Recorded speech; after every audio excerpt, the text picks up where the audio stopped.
आदाब नमस्कार, मैं शाहिद उमैर। स्वागत है आप सभी का सियासत टीवी के साउथ इंडिया एक्सप्रेस में। आइए देखते हैं मुख्य समाचार। तेलंगाना के मुख्यमंत्री रेवंत रेड्डी जुबली हिल्स उपचुनाव से पहले कल हैदराबाद में फिल्म यूनियनों के सदस्यों को संबोधित करेंगे। तेलुगु फिल्म उद्योग कर्मचारी महासंघ और 24 शिल्प संघ द्वारा आयोजित यह कार्यक्रम यूसुफगुड्डा के पुलिस ग्राउंड में आयोजित किया जाएगा। एसोसिएशन ने फिल्म निर्माताओं और शिल्पकारों के बीच के मुद्दे को सुलझाने के लिए सीएम रेवंत रेड्डी का आभार व्यक्त करने के लिए एक बैठक का आयोजन किया है। वह इस अभिनंदन को जुबली हिल्स उपचुनाव के लिए कांग्रेस पार्टी के अभियान को बढ़ावा देने के एक मंच के रूप में देखा जा रहा है। हालांकि अतिथि सूची का खुलासा नहीं किया गया है, लेकिन सभी की निगाहें अक्किनेनी नागार्जुन और अल्लू अर्जुन पर टिकी हुई है, जिनकी उपस्थिति यह संकेत देती है कि सरकार और उद्योग के बीच मतभेद पूरी तरह से सुलझ गए हैं। रेड्डी 30 और 31 अक्टूबर और फिर 4 और 5 नवंबर को रोड शो कर सकते हैं। कांग्रेस नेताओं ने कहा कि उनकी सक्रियता भागीदारी निर्वाचन क्षेत्र में कांग्रेस की स्थिति को मजबूत करने के लिए है, जहां आंतरिक आकलन एक अनुकूल रुझान का सुझाव देते हैं। कई कैबिनेट सदस्य पहले से ही क्षेत्र में प्रचार कर रहे हैं। 3 मंत्रियों को बूथ प्रबंधन के लिए विशिष्ट क्षेत्र सौंपे गए हैं। इसी के साथ नवीन यादव को जिताने के लिए कांग्रेस पूरी तरीके से कमर कस ली है और लगातार गली मोहल्ले जाकर कांग्रेस के कामकाजों को गिनाया जा रहा है। बीआरएस के विधायक टी हरीश राव ने आज तेलंगाना सरकार से तेलंगाना में ऑटो चालकों को 24,000 रुपये का भुगतान करने का आग्रह किया। राव ने 2023 में तेलंगाना विधानसभा चुनाव के दौरान ऑटो चालकों से किए गए वादे को पूरा नहीं करने के लिए कांग्रेस सरकार की आलोचना की। कांग्रेस पार्टी ने ऑटो चालकों को 12,000 रुपये की वार्षिक राशि देने का वादा किया था। राव ने हैदराबाद के एरागड्डा में ऑटो चालकों से मिलने के लिए ऑटो रिक्शा की सवारी की। ऑटो चालकों से बातचीत करते हुए राव ने दावा किया कि जब से कांग्रेस सत्ता में आई है, ऑटो चालकों की हालत खराब हो गई है। कांग्रेस की सरकार बनने के बाद से 161 ऑटो चालकों की आत्महत्याओं का उन्होंने आरोप लगाया। उन्होंने कहा कि कांग्रेस की सरकार बनने के बाद से 161 ऑटो चालक आत्महत्या कर चुके हैं। वहीं आगे उन्होंने यह भी कहा कि तेलंगाना सरकार से मृतक ऑटो चालकों के परिवार को 10-10 लाख रुपए मुआवजा दिया जाए। राव ने ऑटो चालकों से अपील की है कि वे चरम कदम न उठाएं। उन्होंने कहा कि लोकसभा में विपक्ष के नेता राहुल गांधी ने वोट हासिल करने के लिए ऑटो चालकों से झूठा वादा किया था। तेलंगाना के पूर्व वित्त मंत्री ने कहा, रेवंत रेड्डी ने 2 साल में कोई वादा पूरा नहीं किया। अगर सरकार 2 साल के लिए बकाया राशि का भुगतान करने का फैसला करती है तो इस पर 1500 करोड़ रुपए का खर्च आएगा। वहीं सिद्दीपेट विधायक ने शराब की दुकान के लाइसेंस के लिए आवेदन शुल्क पर कटाक्ष करते हुए कहा कि चूंकि शराब की दुकान के लाइसेंस के लिए आवेदन शुल्क 3 लाख रुपए निर्धारित किया गया था, इसलिए सरकार शराब के टेंडरों पर 3,000 करोड़ रुपए का राजस्व अर्जित करेगी।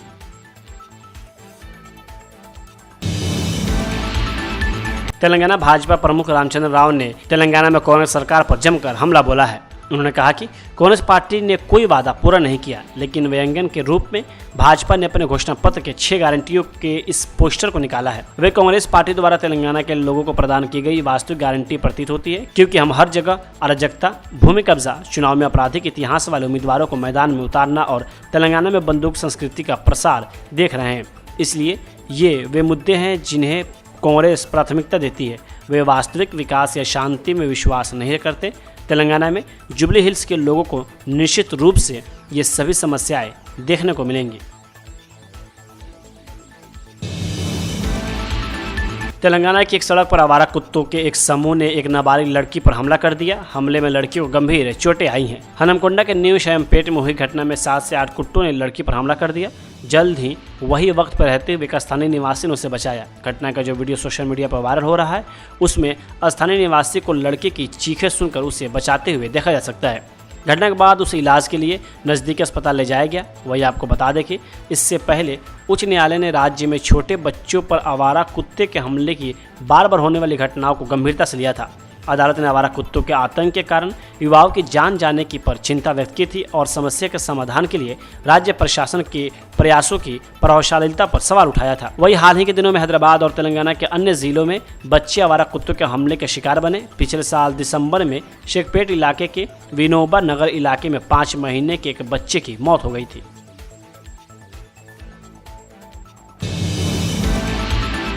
बीआरएस के कार्यकारी अध्यक्ष के.टी. रामाराव ने आज ऑटो पर सफर कर कांग्रेस पर निशाना साधा। उन्होंने कहा कि ऑटो में सवार होकर मैंने ऑटो चालक कल्याण बोर्ड के गठन और तेलंगाना सरकार द्वारा ऑटो चालकों को प्रति माह 1,000 रुपये देने के अधूरे वादों का मुद्दा उठाने के लिए तेलंगाना भवन की यात्रा की।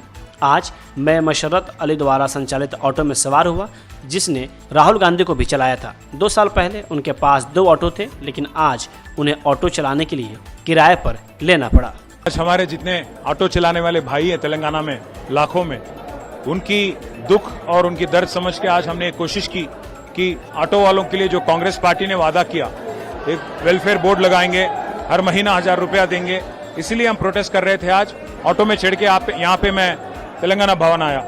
अब इसमें एक इंटरेस्टिंग बात यह हो गई कि जिस आदमी के ऑटो में राहुल गांधी जी ने सफर किया 2 साल पहले, उसी आदमी के ऑटो में आज मैं चढ़ गया। उसका नाम है मशरत अली, और मशरत अली साहब जो हैं हमारे जुबली हिल्स कॉन्स्टिट्यूंसी के हैं। वो 2 ऑटो के ओनर थे 2 साल पहले। आज हालत ये है कि 2 ऑटो को बेचना पड़ा उनको, और मजबूरी में आज वो भाड़े पे ऑटो ले लिए। जो आदमी 2,000-2,500 रुपया कमाता था, आज उस आदमी का ये हाल है कि 2 ऑटो बेच दिया और हर दिन 1,000 से 1,200 रुपया कमा रहा है। तो इसलिए मैं राहुल गांधी जी से और यहाँ की कांग्रेस की हुकूमत से पूछना चाहता हूँ, क्या यही है आपकी मोहब्बत की दुकान? क्या यही है कि आपका वादा निभाने का तरीका? आप देखिए, आज जिस आदमी की ऑटो में आप सफर कर रहे थे, उसी आदमी आज अपने ऑटो बेच के यहाँ पे बेवजह अपना भाड़े पे दूसरा ऑटो लेके आज अपना गुजारा चला रहा है। तो इसलिए मैं कहता हूँ, राहुल गांधी जी साहब, इलेक्शन से पहले आके वादा करना बहुत आसान चीज है, बाद में सत्ता चलाना, अवाम की खिदमत करना, खास गरीबों की खिदमत करना बहुत मुश्किल है। कम से कम अब तो नींद में से उठ जाइए, कम से कम अब तो एटलीस्ट रिस्पॉन्ड करिए, आगे आइए बस।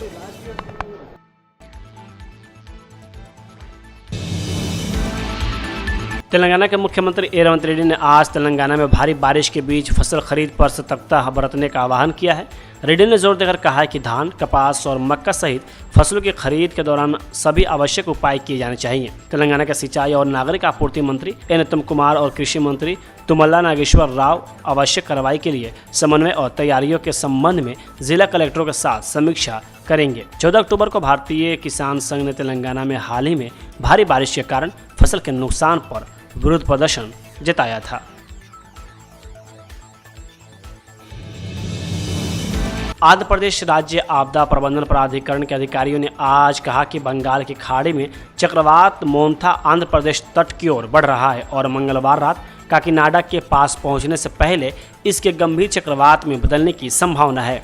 भारी बारिश और 110 किमी प्रति घंटे की रफ्तार से चलने वाली तेज आंधी के पूर्वानुमान को देखते हुए तटीय जिले हाई अलर्ट पर हैं। आंध्र प्रदेश राज्य आपदा प्रबंधन प्राधिकरण ने आज सुबह कहा कि गहरा दबाव एक चक्रवाती तूफान में बदल गया। पिछले 6 घंटों के दौरान चक्रवात 15 किमी प्रति घंटे की रफ्तार से आगे बढ़ा। वहीं APSDMA के प्रबंधन निदेशक प्रखर जैन ने कहा कि यह वर्तमान में चेन्नई से 650 किमी, काकीनाडा से 620 किमी और विशाखापट्टनम से 650 किमी दूर केंद्रित है। जैसे जैसे चक्रवात तट के करीब पहुंचेगा, इसका प्रभाव तेज होने की संभावना है। सरकार ने सभी अधिकारियों की छुट्टियां रद्द कर दी है। इसने राहत कार्यों के लिए 19 करोड़ रुपए भी जारी किए हैं। अधिकारियों ने 57 तटीय मंडलों में 219 चक्रवात आश्रम स्थल खोले हैं। राष्ट्रीय आपदा प्रतिक्रिया बल की 9 टीमें और राज्य आपदा प्रतिक्रिया बल की 7 टीमें तटीय जिलों में तैनात की गई है। वहीं आंध्र प्रदेश के मुख्यमंत्री भी लगातार नजर बनाए हुए हैं। बीजेपी नेता महेश तेंगिनकाई ने कांग्रेस पर हमला बोला है। उन्होंने कहा कि कर्नाटक में वर्तमान चर्चा कांग्रेस पार्टी के भीतर आंतरिक उथल पुथल के इर्द गिर्द घूमती है, विशेष रूप से नेतृत्व परिवर्तन और मुख्यमंत्री पद के संभावित फेरबदल के संबंध में। वहीं आगे उन्होंने कहा कि प्रिंट और इलेक्ट्रॉनिक दोनों मीडिया का सुझाव है कि आने वाले दिनों में कांग्रेस पार्टी के भीतर सीएम पद के लिए कई दावेदारों के साथ महत्वपूर्ण समस्याएं पैदा हो सकती हैं। देखिए, ये तो कांग्रेस पार्टी का अंदरूनी मामला है, किसको रिशफल करना है, क्या करना है, या मुख्यमंत्री को रखना है या उसको भी रिशफल करना है, कांग्रेस पार्टी का अंदरूनी मामला है। फिर भी इस पर मीडिया में, print media as well as electronic media में जो न्यूज़ आ रहा है उसके बारे में देखकर लगता है आने वाले दिन में बहुत बड़ा प्रॉब्लम कांग्रेस पार्टी में होने वाला है। सीएम से लेके मंत्री तक सभी लोग अभी उठ के बैठे हैं। सीएम के लिए दावेदार भी ज़्यादा लोग हो चुके हैं। पहले सीएम सिद्धरामैया जी और DK शिवकुमार थे, भी सत्येंद्र बोलने के बाद सतीश जारकिहोली भी इसमें एंट्री हो गया, जनना भी एंट्री हो रहा है। बहुत लोग ऐसा कुछ होने की वजह से कांग्रेस पार्टी में सब कुछ ठीक नहीं। आने वाले दिन में मेरे ख्याल से लगता है नवंबर 3 के बाद बड़ा हलचल शायद मचने वाला है।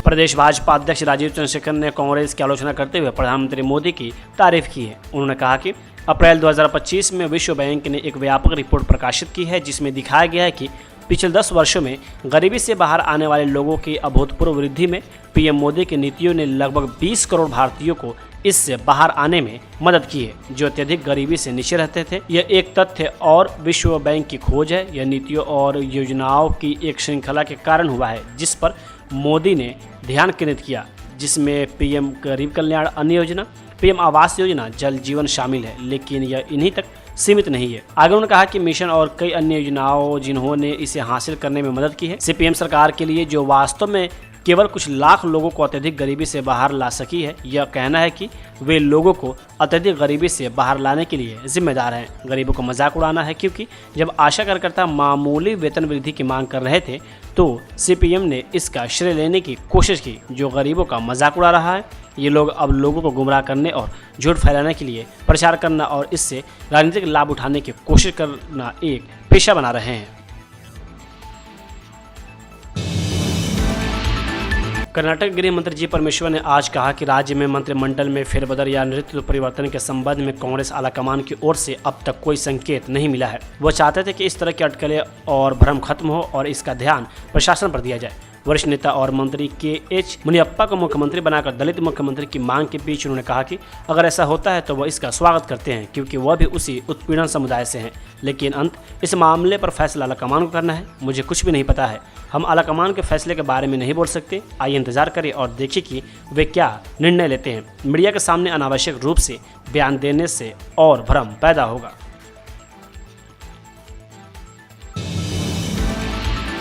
टीवीके पार्टी के वकील अरिवा झगन ने कहा कि टीवीके की ओर से हमने पुलिस विभाग द्वारा समय सीमा के भीतर संबंधित पुलिस अधिकारियों को आवेदन करने वाले राजनीतिक दलों की स्थिति में पुलिस की अनुमति देने के लिए डीजीपी को निर्देश देने के लिए एक रीट याचिका दायर की है। वह रीट याचिका एकल बेंच के समक्ष लंबित है। सुप्रीम कोर्ट के आदेश के अनुसार मामला आज मुख्य न्यायाधीश के समक्ष सूचीबद्ध किया गया था। मुख्य न्यायाधीश ने राज्य सरकार से पूछा कि दिशा निर्देश तैयार करने में देरी क्यों हुई।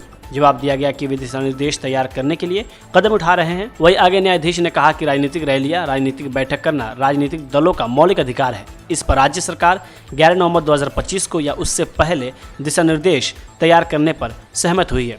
इस बीच उच्च न्यायालय ने स्पष्ट किया है कि एसओपी के लंबित रहने पर कोई भी बैठक आयोजित करने मांग करने के लिए आवेदन करता है। पुलिस राजनीतिक दलों को बैठक आयोजित करने की अनुमति दे सकती है। टीवीके प्रमुख और अभिनेता विजय की करूर भगदड़ में मारे गए लोगों के परिजनों से मुलाकात पर डीएमके के प्रवक्ता टीके सेल्वगन ने कहा कि प्रभावित लोग आज विजय से मिल रहे हैं, क्योंकि वे उनके घर आ रहे हैं। विजय के पास उनके घर जाकर उनके बारे में पूछताछ करने और उन्हें शांत कराने का शिष्टाचार नहीं है। विजय की राजनीति अलग है। वह घर से राजनीति करना चाहते हैं और लोगों के बीच नहीं जाना चाहते हैं। चुनाव आयोग ने आज एसआईआर को लेकर प्रेस कॉन्फ्रेंस के दौरान एक बड़ा ऐलान किया। मुख्य चुनाव आयुक्त ज्ञानेश कुमार ने कहा कि बिहार में एसआईआर के सफलतापूर्वक लागू होने के बाद अब देश के दूसरे चयनित राज्यों में भी एसआईआर के दूसरे चरण लागू किए जाएंगे। दूसरे चरण में देश के 12 राज्यों और केंद्र शासित प्रदेशों में इसे लागू किया जाएगा। एसी ज्ञानेश कुमार ने बताया कि दूसरे चरण का एसआईआर अंडमान एंड निकोबार, छत्तीसगढ़, गोवा, गुजरात, केरल, लक्षद्वीप, मध्य प्रदेश, पुडुचेरी, राजस्थान, तमिलनाडु, उत्तर प्रदेश और पश्चिम बंगाल में होगा। गौरतलब है कि अगले साल पश्चिम बंगाल, केरल, तमिलनाडु, असम, पुडुचेरी में विधानसभा चुनाव होने वाला है। सबने मिलकर मतदाता सूची को शुद्ध बनाने का कार्य किया और नतीजा आपके सामने है। 0 अपील्स, अर्थात बिहार की मतदाता सूची अधिकतम शुद्ध मानी जाएगी। अब फेज 2 12 राज्यों में या संघ शासित प्रदेशों में आरंभ होने वाला है। साउथ इंडिया एक्सप्रेस यहीं होता है समाप्त। मुझे दी इजाज़त, बाकी खबरों के लिए बने रहें सियासत टीवी के साथ।